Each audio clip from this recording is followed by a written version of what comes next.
Hello and welcome to Next 2.0 on WQLN PBS NPR. Next is produced by the Public Voice Media. I am your host, Marcus Atkinson, with both of my guest hosts, Chuck Camerata and Marc Blunt. If you want to know more about Next 2.0, you can go to Facebook and like the page. You can follow us on Instagram at Next 2.0 Erie. There you can keep up with upcoming show promos, events, and clips about what's next for our communities and our democracy. Thank you so much for tuning in. There's a lot going on in our studio today. So if you happen to catch some background noise, just know that the Public Voice studio is inundated with life today. A lot of young people at studio today, and that's a good thing. You know, we have a lot of things going on here that we don't talk about on the air, good things that build community and build people, and we're very proud of it. And so if you hear people traveling back and forth in the background, just know that there's some positive stuff going on in the backdrop. I've got both of my guest hosts here, two of my favorite people, which is why they are always on the show. I respect their voices. And we all sat back and we watched and I won't even say much anticipated, not like the first one, but this VP debate, I think especially since Trump laid an egg so galactically and Kamala Harris had taken her belt off and gave him an old-fashioned Southern whooping. People wanted to see how this would play out. And man, oh man, gentlemen, you both watched the debate. That's a yes? Oh, I thought you were just yes. making a statement, not asking a question.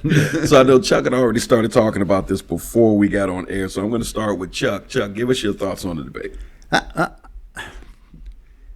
It didn't really do much for me. Okay. It was. I didn't learn anything, and I just found myself questioning it as we were watching. That why do we do this? And the process that came to me was, or the answer that came to me was, it's just a bunch of posturing and performance art, and there was no substance to much of it. And it's been orchestrated in such a way that we can't get to the substance anymore. Not a lot of fact check. People don't answer the questions at all, and I see that. You know, I have a partisan take on that. I see the right does that a lot more than the left. But there's what value? I want to ask you guys, Marc. What did you come away? What were your takeaways from it? Because I didn't have much. I'm going to use an analogy that I think today's media does: winners and losers. I believe JD came out more cuddly. That was his introduction, I believe, to a lot of people. Marc said, and he switched it up. He was a kinder, gentler person. And I believe that the Harris campaign thought, or our people thought, we could deliver the knockout blow with this debate. And you have that crowd that wanted to see that. This was it. We got him now because of the last debate. If we win this one right here, we can win. Because think about this, people.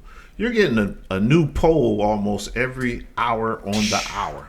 I seen one that said Trump is winning PA. The next hour, I seen one that said, no, Harris is winning, but there's a margin of error. You're getting these constant polls every day, and it's swinging back and forth, almost like a football game. So the media is guiding this frenzy a little bit. And so I guess our expectations versus the reality of the situation, when all the hype settles down, I don't know if it moved the needle for those that went in there believing in Harris and those that went in there and believing in Trump. So what was the gain, I guess, was to change the mind of the independents. And I don't know if that did it. Yeah. I don't. Marc, you said something, and I told Chuck, my new mistress is TikTok. Right? I've been on TikTok, and it's been a recent thing. And one of the things that I said on that platform was exactly what you just said, Marc, and I compared it to the Rookie of the Year race between Caitlin Clark and Angel Reese. And a while ago, it was obvious that Caitlin Clark is a Rookie of the Year. But every day you turned on the news or every day you opened up your computer, you had different takes on both sides of that. The media just wanted you to keep clicking on the article, to keep commenting, to keep watching the show. And at the end, it was a unanimous vote that Caitlin Clark won, and Angel Reese came in fourth in voting. Right? And so I agree with you 1,000%. That's what they do. They go back and forth. But I think I would say that the cuddly part, I agree. I think that overall, I got a controversial take on J.D. Vance, though. I look at some of those moments, and I feel like J.D. Vance is starting to struggle with towing the line for Donald Trump all the time. There were some moments that I feel like, you can look at his face in the beginning, and, he was ready for action. And there were also some moments that looked like he was kind of pondering things like, And when you read everything he's written about Donald Trump ahead of time, he's made it clear he does not like this guy. And he's had some very opposing views. Maybe it's just me. I feel like at moments I saw somebody struggling to toe the line because he's locked in. You see that with a bunch of the folks who are beholden to Trump. You watched a recent interview with Lindsey Graham.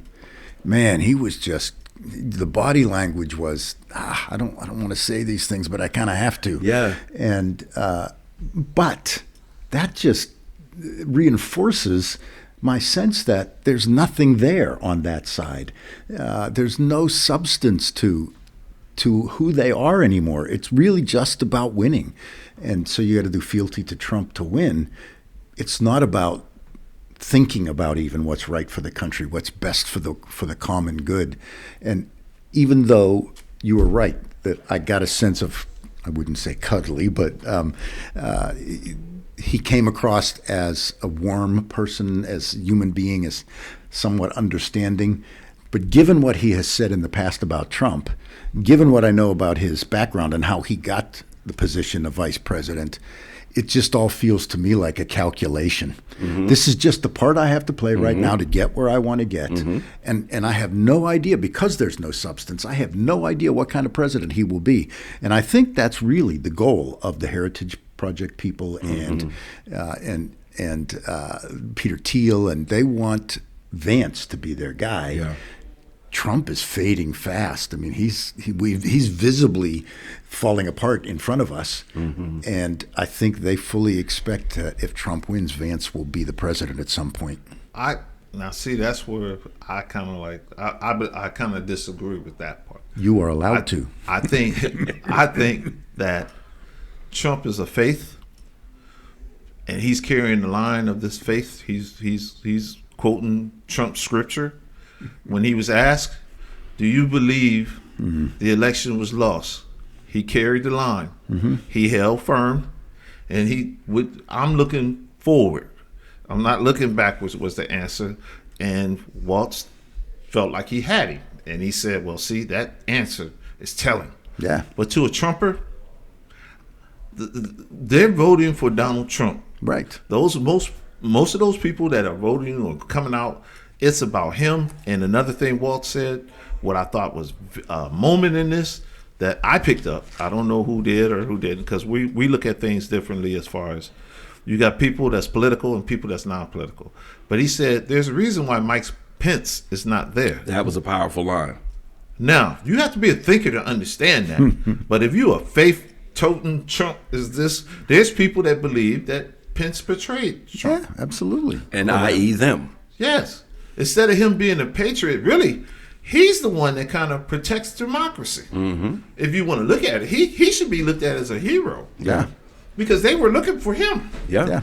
It was like Trump said, hey, he betrayed me. He could have stopped it right there during the Electoral College vote, if people don't know what I'm talking about, Just on like January 6th. It's like Michael Iscarius Pitts. All the stuff that is coming out now in the Jack Smith papers that have been filed paint Trump as, I don't give a damn about Pence. They said to him, hey, they're there, they're going after Pence. And Trump said, so what?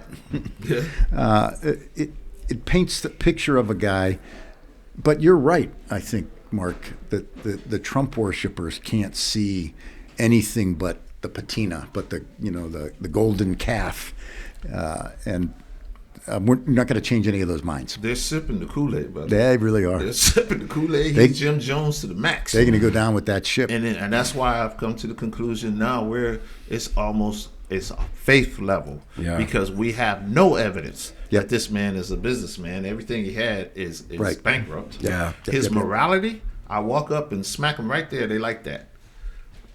They excuse all that. Yeah, they do. So it's a hope to see something without evidence. He's a despicable human being, and it's visible every time he gets on a camera somewhere, and it doesn't seem to matter. Yeah. I mean, I think the only thing I would push back on, Mark, you said they're sipping the Kool-Aid. They're doing shots. They really are, man. I don't know how old everybody is that's listening, but back in the day, we had this shot called a flaming Dr. Pepper. And they would light this drink on fire and then drop it in the Coca-Cola, and then you would shoot it after the fact. You remember those? I saw people do those. Chuck's so smooth with it is. He saw people do. Those are the kind of shots they're taking right now.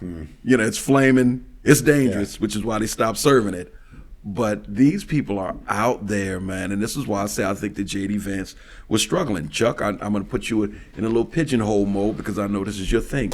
Let me play this clip from when they talked about your favorite issue, climate change. First of all, let's start with the hurricane, because it's an unbelievable, unspeakable human tragedy. I'm sure Governor Walz joins me in saying our hearts go out to those innocent people, our prayers go out to them, and we want as robust and aggressive as a federal response as we can get. Senator Vance has said that there's a climate problem in the past. Donald Trump called it a hoax. Give me your thoughts. Were you glad that it showed up in the debate? Oh, absolutely. And it kind of started things off because they were talking about Helene, and it's mind blowing that these kinds of things are happening, and we're still pretending. There are people who are still pretending that there's nothing going on out there in terms of climate change. So, yeah, we can. It's the same as with gun control stuff. You know, we have another shooting. Well, we send them prayers, and our thoughts and prayers are with them, and that's pretty much what Vance did. Yeah, our thoughts and prayers are with those people, but we didn't talk about the fact that his party has been trying to do damage to FEMA and response to these kinds of tragedies, which is a function of climate change, and they're trying to defund. Project 2025 tries to defund all of the research that goes into how do we mitigate climate change. So it felt that way to me on every issue. The thing that I wanted that I think is fundamental to us is, how do we talk about things in ways that where truth matters now? Because nothing that Vance said was true. In an hour and a half of just telling lies. Yeah. And we were people not only by it who love Trump, but why are the rest of us not just absolutely incensed at that? That's the part that drives me nuts. The young man that went viral, and Mark, I see you getting in there. The young man that went viral after that they talked to, I want to say it was MSNBC, and this African-American college student, I want to say, and he talked about the VPs not making policy. And he gave that very simple, political lesson. It bothered me that Tim Walz kept allowing him to say, the Kamala Harris administration. I'm like, Tim, correct him on that, please. There is no Kamala Harris administration. There's a Joe Biden administration. And just allowing that to slide repeatedly, I thought was, a misstep and a missed opportunity for him, because you hear so many people spinning that same tired, inaccurate argument. Well, she's going to do it. How come she hasn't done it? Do you know how silly you sound?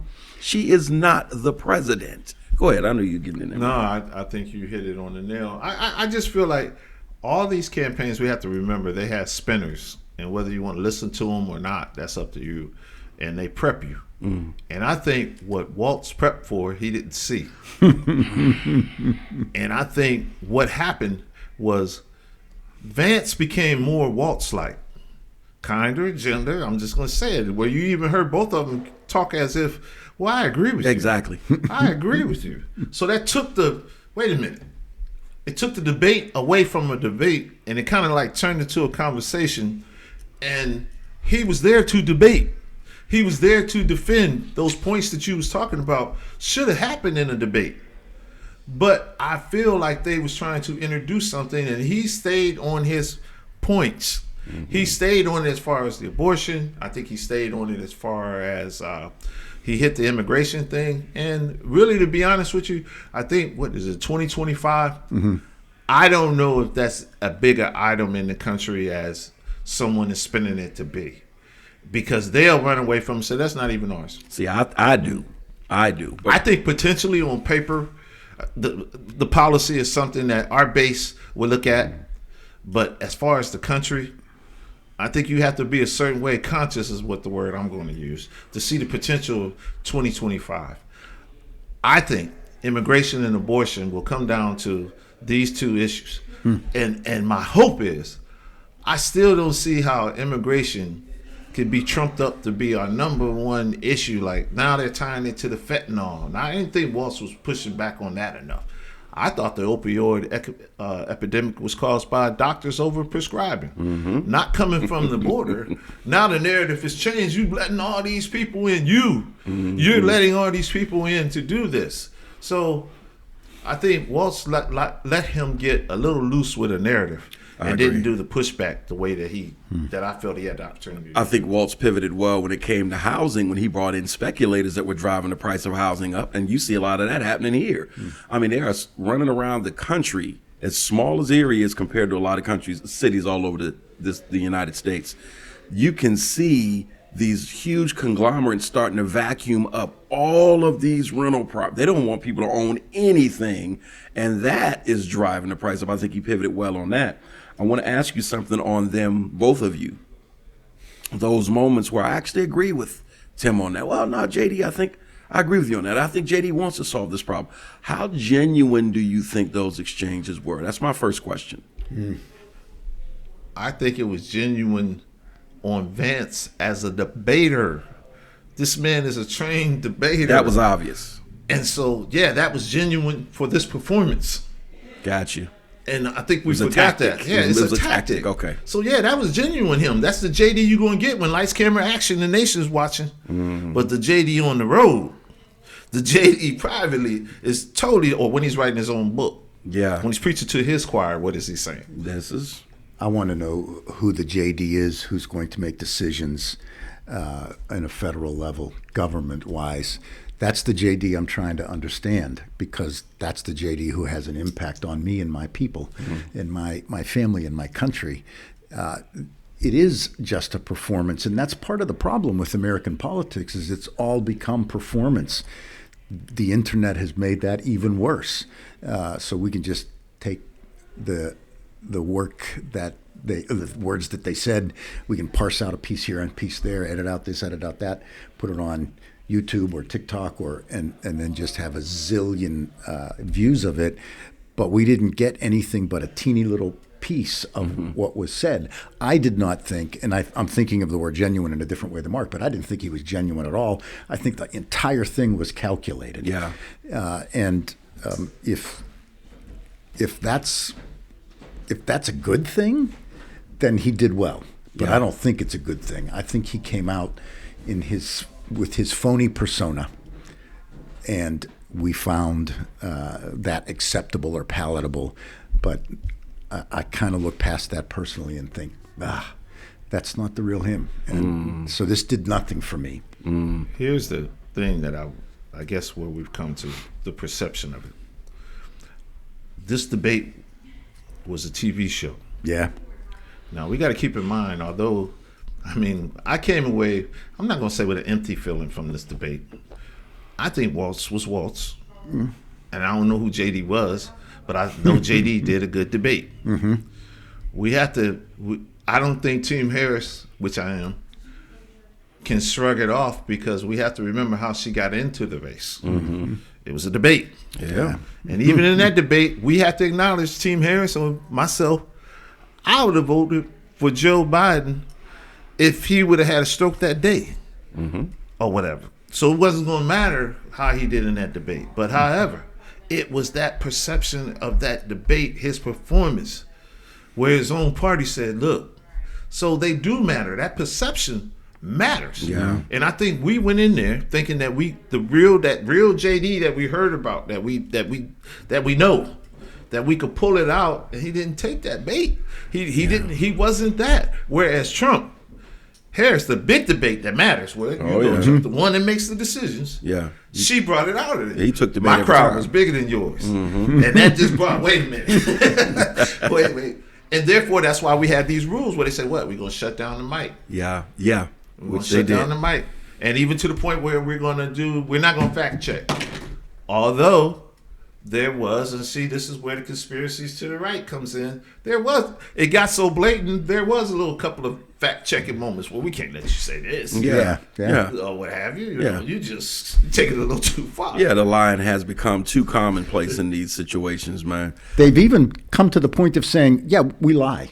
We do. We make up stuff. Yeah. Because that gets us more attention. That just playing to the crowd that we're in the way that we're talking about. Is that who America has become?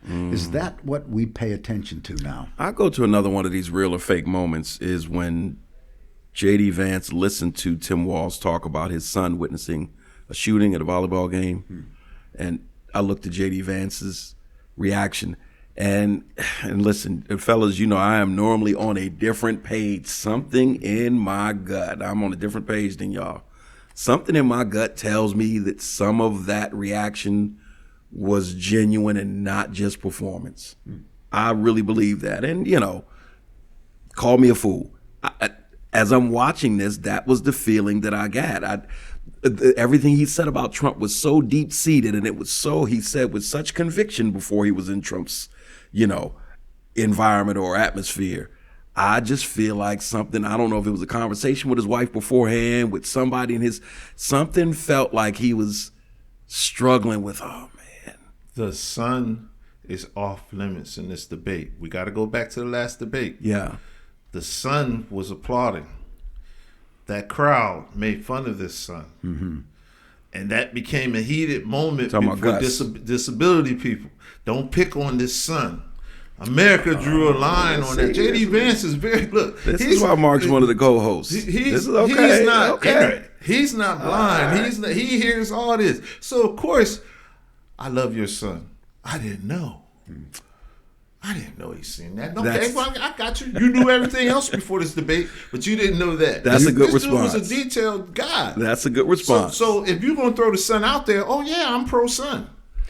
That's a good response. He knew the story was coming. Vance expected Walz to tell that story, and he was ready for it. Doesn't mean that there wasn't some genuine connection there. Vance has his own kids. And so he's a dad. He's not a totally heartless human being. But what he is a calculating player who's trying to win this office and be in power. And the questions for us as the constituents in this country need to be, what does he want to do in this country? Yeah. And that's pretty clear. And he danced around all of that stuff and denied a lot of stuff. It's like Trump saying, no, I'm not going to sign any abortion bans across the country because the public is against it now. And it's come to his attention that it's a bad thing for him to say out on the campaign trail. He can't be saying that and still win the election, so he's changed his mind. He never had a mind on it, but he changed what he's putting out there publicly. I found it really interesting. So you were right, Marc. That's a big issue. The abortion issue and the immigration issues are huge. I found it really fascinating that we're now finding in Melania's book that she has come out as essentially a pro-choice woman. And she has made that public. And she is just now making that public, and I'm really curious to see how that's going to go down. Yeah, what do you think that's about? Trump has announced recently that he is against the federal ban of abortion. It's about a voting bloc. It's about these women rallies that's coming up. So you think that was calculated too? No doubt about it. You don't think that was a wife that's tired of her husband digging at her husband? No, she's told the line before. She's wore the jackets before at the other things. Why should I care? Most of the things are calculated, and I'm one of you too. And so now the husband says, "Wait a minute, I'm just saying let the states decide."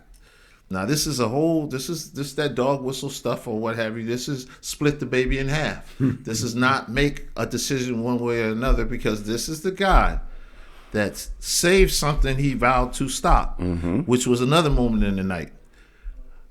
They ran on ending Obamacare, but Obamacare has become such a part of our fabric now. They took credit for saving something that they said they was going to end. And as he pointed out, they stopped calling it Obamacare. There we go. And so that was another moment I also felt Walz let it go, because I would ask him right there. So we for Obamacare now. Yeah. tell your base that you're for Obamacare. Yeah. Because now the pre-existing conditions is a valued thing. When it was out, it wasn't. But again, as we go back to the two issues that I was talking about, I think abortion is a real issue. I'm just amazed at the traction that immigration has and how much they put on it. And that seems to be winning and appealing to, in my opinion, our country's darker side. So the prevailing thought is that the first half of the debate was pretty much J.D. Vance's half. Walz obviously came out stumbling, right?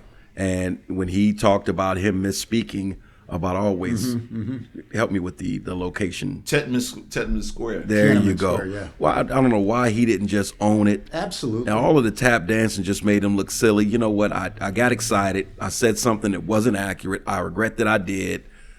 I misspoke. It should have been that simple. But in any event, so that first half, we all agree.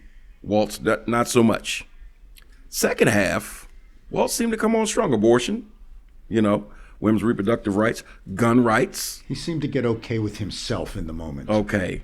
So say more about that assessment before Marc goes in. Well, I think the appeal of Walz is that he's just Walz. There's an authenticity about him that people are drawn to. He says what he thinks. He doesn't do it with animus, and he's a joyful kind of person. People are attracted to him because he just kind of exudes this spirit. And in the beginning, he was so nervous about screwing up that he wasn't himself, and slowly he became relaxed enough to be himself, and that's, I think, what we saw in the latter half of the debate. I think when he was allowed to be, or when he figured out, going back to what Chuck said about presidential, when he was Governor Walz, he was effective. When he was the VP candidate, I think that's what he struggled with. Governor Walz, where he's told you about his state, what worked in his state. Governor Walz was an expert on health care. Those were strong moments. His strength, that was who he is. He's trying to fill himself around as VP because he was there to talk about Harris. Yeah. He's there to solidify that Harris thing. He's there to say, Harris is okay. America, you could trust her because I'm here. And that's a hard thing for a man that could not see that he was going to be there. He didn't have a summer worth of preparation. He didn't have that. So he had to. Yeah. He had to. They're making this up as it go. Yeah. That is an excellent point to remember, because there is a very shortest on-ramping ever for a presidential candidate and a VP candidate. And so there's some grace that comes along with that. But I think that being said, regardless of who I'm voting for, I am that much more impressed with Harris, Vice President Harris, because of the short amount of time. I think from the fundraising to the messaging to, again, the social media platform, which, again, her social media team is absolutely genius. I think that she's doing a very good job, but I think both of you gentlemen make a good point, because you're right, Marc. As I'm replaying this in my mind, his strongest moments were the Governor Tim Walz moments. The moments he stumbled were the moments where, okay, how do I make sure that my words are reflecting, my candidate the best? And that's a tough thing. I think that J6, though, he really came into his own when he started talking about January 6th. This was a threat to our democracy in a way that we had not seen. And it manifested itself because of Donald Trump's inability to say. He is still saying he didn't lose the election. I would just ask that. Did he lose the 2020 election? Tim, I'm focused on the future. Did Kamala Harris censor Americans from speaking their mind in the wake of the 2020 COVID situation? That is a damning non-answer. What were your thoughts as they started transitioning into that? Because by then, I think he was standing tall and really feeling confident, and he delivered as such. I think he delivered the message of the night where he said that's why Pence wasn't there. Yes. But again, I believe for us that's quote unquote in this political game, this is conscious people. We heard that. For those that's taking the shots, I don't know if they really heard that moment. I think they was doing victory laps by then. From what I saw and what I was listening to, I don't go by my opinion sometimes because I'm one vote. I listen. And they were so happy after the performance of Trump that Vance, because I was wondering who really won it. To me, no one really won. They did. I agree. It was a draw to me. But when I read about it, all these polls taken, all these things most people say Vance won. And then I saw the downplaying of Walz on MSNBC before the debate, where don't expect too much from him or whatever. Well, Trump was saying that. Trump was calling him an idiot. Yeah. He's a moron. And I was like, well, I like this coach that I was hearing about. And when I saw the little sound bites of him, I kind of liked him. And I think he did that well. I thought he was who we thought he was. But again, I learned more about him as a governor. And what I also realized, I noticed like diversity wasn't mentioned. Education wasn't mentioned. And these are things that the other side is running on. With the free state of Florida, I thought it was interesting where we were running on censorship, where J.D. Vance said the Harris Party is for censorship. I said, whoa, wait a minute. Yeah. Wait a minute. Isn't it Florida that's banning books? Exactly. Isn't it Florida that says if you say this, it might offend a certain group of people, so we can't say this? Yep. Is that coming from the left or the right? Missed opportunity. And he missed that. Yep. Missed opportunity. Do you think that when you grab that opportunity, if Walz had said, what are you talking about, when he just was continuing to lie, would that have made any difference with the American public, that even if Vance had continued to obfuscate and hide and deflect, would it have made any difference?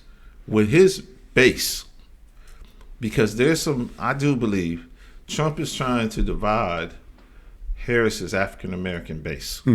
He's making it look like 80% of the black male vote.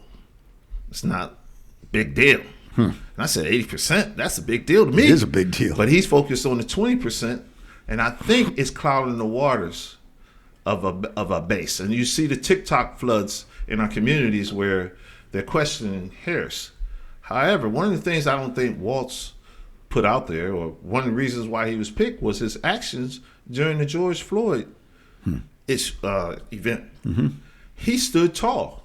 He's one of the first governors that got involved and got their hands dirty in one of these type of cases. Which is why I believe they went after him when they went after the White House with J6, right? There we go. So he could have brought that out and solidified his base. That's one of his strength. That's his strength, or what have you. Hey, I stood there. I am for diversity.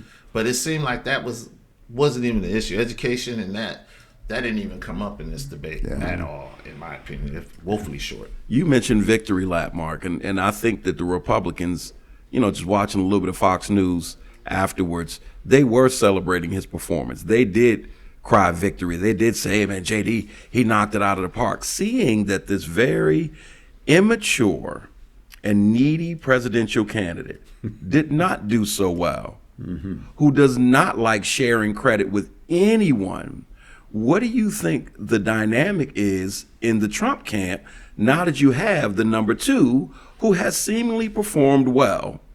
Number one performed so bad he didn't want to do it again. Yeah. And so number two is getting a lot of credit from the Republicans. How do you think that's playing out behind the scenes? Well, one, I know we've been saying the party. I believe there's a lot of Republicans that don't associate themselves with Trump. Oh, that's obvious by the convention. So I think what we've done is, I'm using it for lack of a better word, people that support Trump are Republicans. However, we see the Haley Republicans against Trump, Haley Republicans for Harris. We're seeing Dick Cheney. We're seeing Liz Cheney coming out campaigning for Harris. So I don't know if this is a Republican thing versus certain American mindset. Yeah. Because this immigration thing, I don't know how dangerous people, some of the language that he's using, some people are, and I don't want to go there because they'll say, hey, you're a liberal, blah, blah, the Nazi language or whatever. But think about this. We are a land founded on immigration. We're the land of immigrants. And now immigrants, they're ruining the country. They're flying. How's people in Minnesota and Iowa? Are they doing that in Minnesota or Iowa? I ask it, Erie, which illegal alien did you lose a job to? And I keep watching the news, and I don't really see this, but it resonates here. They're like, oh my God, they're bringing the fentanyl in here. So now the fentanyl is now we got to go after the cartels, and it's your fault, Harris. Be clear about this, Mark, and I know that you've even pointed this out in the past. Certain kind of immigrants, Definitely. even as we're recording this right now, we've got a lot of Bosnian, new Americans in this area, Serbian new Americans in this area. They're not talking about them. No, we're talking about the ones that eat pets. There you go. And it seems like every time there's a disparaging mark, especially from Trump, about immigrants and immigration, they come from countries with black and brown people. I mean, it is impossible to deny that. And so this is what, when you say people are buying into it, they're buying into it because it plays into their ism. Yeah. Because that's what it is. But do you think that Trump is jealous? Oh, absolutely. Absolutely. But here's a question that rose in my mind about this. The thing with Melania, the performance that Vance gave us in the debate. Is it happening that the Republican Party is falling out of love with Donald Trump? I believe so. Because he seems to be diminishing before us. I believe so. I agree with that. I agree. And so they need something to go in that place. I want to be careful how I say this because I know that Hillary Clinton used the term the basket of deplorables and it backfired on her. And I don't say this to disparage any particular group. So I want to try to parse this correctly. I am watching the documentary about Vince McMahon with WWE, WWF. Can't remember which it is. And as they're showing the footage, of course, they get to the part where Trump was on, on there right with him. And I look at the crowd and I'm like, this was a foreshadow of MAGA because it's the same, and I don't say this to be funny, it's the same group of people. Yeah. It's the part of America that I believe traditional Republicans have always felt, we're better than them. Not even so much just traditional Republicans, just a lot of America, just because there was a stigma attached to wrestling. There still is a stigma attached to I loved wrestling when I was young. And so did I. 100%. Superfly Snooker and Ivan Putski, and those are all my guys. Bruno Sammartino, come on, the original godfather of wrestling. Yeah, and just watching it go mainstream and Bob Costas getting involved, and then they get Cyndi Lauper involved, and Mr. T was in. But my point is, so much of that crowd is now the MAGA crowd. Yeah. So you talk about traditional Republicans, I do feel like that the clouds are now parting and they're like, oh. Even the ones that were part of the MAGA audience, I do think we're watching him diminish before our very eyes. Mark, you got a thought on that? Because Chuck, you say that. I said something about this before. I think we're watching the drift. I wish. Our more analytical friend is not seeing that. I wish it was true. But from what I'm seeing at work, what I'm hearing on the ground, I don't see it. Yeah. I don't see Fox. I don't see it. I see it from certain power structures. I agree with you. I think Dick Cheney, I think the Ridges and the George Bushes really are trying to save the country. Mm-hmm. And they're telling you, when your own guy is telling you, your Joint Chiefs of Staff is saying, don't trust this man. And the crowd is saying, you're wrong. Mm-hmm. Your VP, who you selected, is saying, don't trust this man. Yeah. The crowd is saying, you're wrong. Yeah. And so now the establishment, he's created this word, rhino. Republican in name. And that's what he means, Republicans not made in his image. Yes, it is. They're rhinos. Yes, it is. So this is what he's done. So I wish what you said was true. But when I see Dan McLaughlin, when I see local people like this back this guy, Mike Kelly back this guy, no. Yeah. I don't see the sky parting yet. I just don't see it. The polls are too close for that to be going on. See, I go back to what you said a second ago and what we talked about with the Caitlin Clark thing. I think that the polls are not, when it's all said and done, I think that Harris is going to win, and it is not going to be close as people think. Because I don't think that people are owning up to the fact that they're not going to vote for him. I really don't, especially those that have traditionally voted for him. I think that right now the news media, they're all stations are winning. They probably all have a ratings bonanza right now. I think when the smoke clears, they're going to be like, oh, it wasn't that close. Y'all, I think you knew that leading. I don't think it's as close as at this juncture. Is the abortion the issue? I think it's definitely that's going to increase the cracks that Hillary produced. And that is going to be because how people verbalize and how they vote and how their male partners is going to react to this, because Hillary presented the first issue to certain crowds. Women's rights, women's whatever. Here's Hillary. She's coming. I know a lot of households that was having that debate about a woman being president. At least we've evolved to the point where that didn't even seem like it's an issue with Harris. Well, this is true.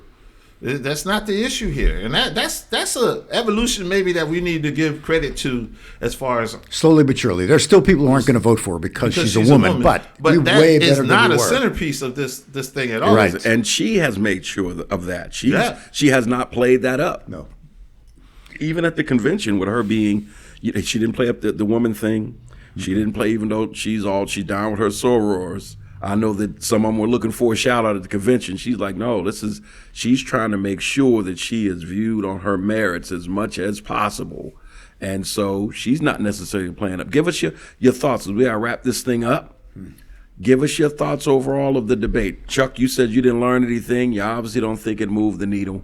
I don't. I know in the polls that I've seen suggest that Democrats thought Walz won and Republicans thought that Vance won, and the independents, the different polls say different things about the independents, but that is exactly what I would have expected. We're just rooting for our person, and there's really nothing that could have happened in that debate that would have changed my mind. Oh, absolutely. And that's so true. I mean, that's exactly what we would expect. What the one big takeaway I had from it was that we no longer have a society that cares about what's true. We are untethered from reality. And Trump is the one. We Marcus and I interviewed a woman named Kristen Kobes-Dumais a couple years ago, and she talked about the drive or the movement over 50 or 60 years in our churches and in our country to wed evangelicalism and republicanism, and how that has created a kind of mentality about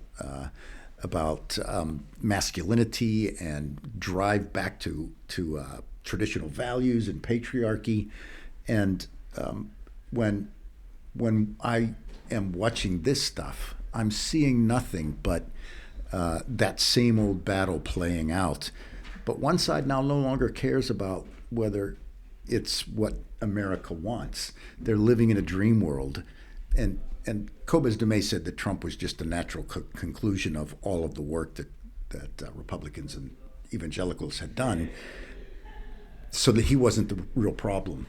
But when he got into office, he became the problem in that he has continued to coarsen the American dialogue, and that he has created an unreality that people actually believe and buy into. And that leaves us with no ability to even connect with those people, to talk to those people. So didn't really have anything to do with the debate. It was just confirmation that what I've been seeing happen for the last 8 or 10 years continues. Mark, what are your thoughts? I think you can't separate the debate from the candidates, and you hit it on the nail. I think Trump's Harris' shadow was clearly on this debate.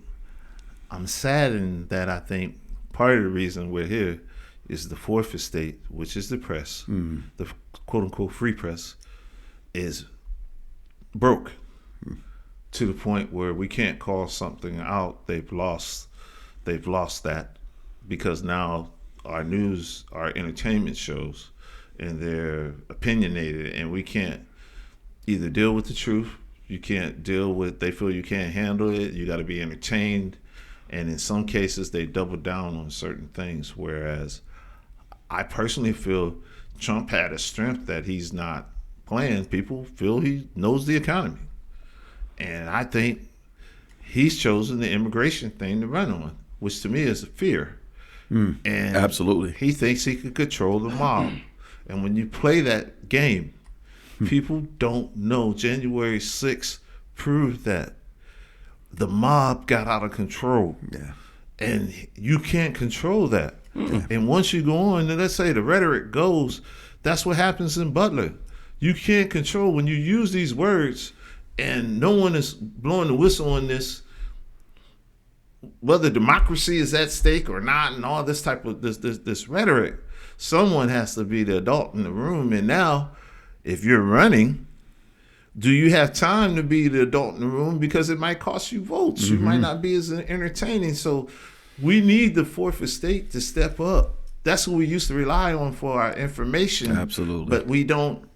I think that's a new time or a time gone by now, and that's sad. And that's a conversation we should have at this table sometime. Our friend Jeff Bloodworth, who is a professor at Gannon and writes for the Erie Reader, also writes for some other newspapers around the country. But I think he would have a lot to say about this. He can't get his stuff published in, the New York Times and so forth as easily as he can the Erie Reader. The little independent newspapers are still doing their job, but they're small and they're few, and that's a great conversation to have. We live to be entertained in America. We do. By the way, I'm a very entertaining pastor. I believe that. I agree with that. Hey, gentlemen, as usual, thank you all for your takes. All right, ladies and gentlemen, that does it for us today. That was our analysis of the VP debate. Hope you enjoyed it. There's so much more news that is starting to come forward when it comes to this presidential election. By now, you will have heard about Jack Smith's report that he released about January 6th and former President Trump's role and everything involving that, and just what lengths he went to in order to overthrow the election and remain in power. And so we're looking forward to analyzing that and commenting on those events.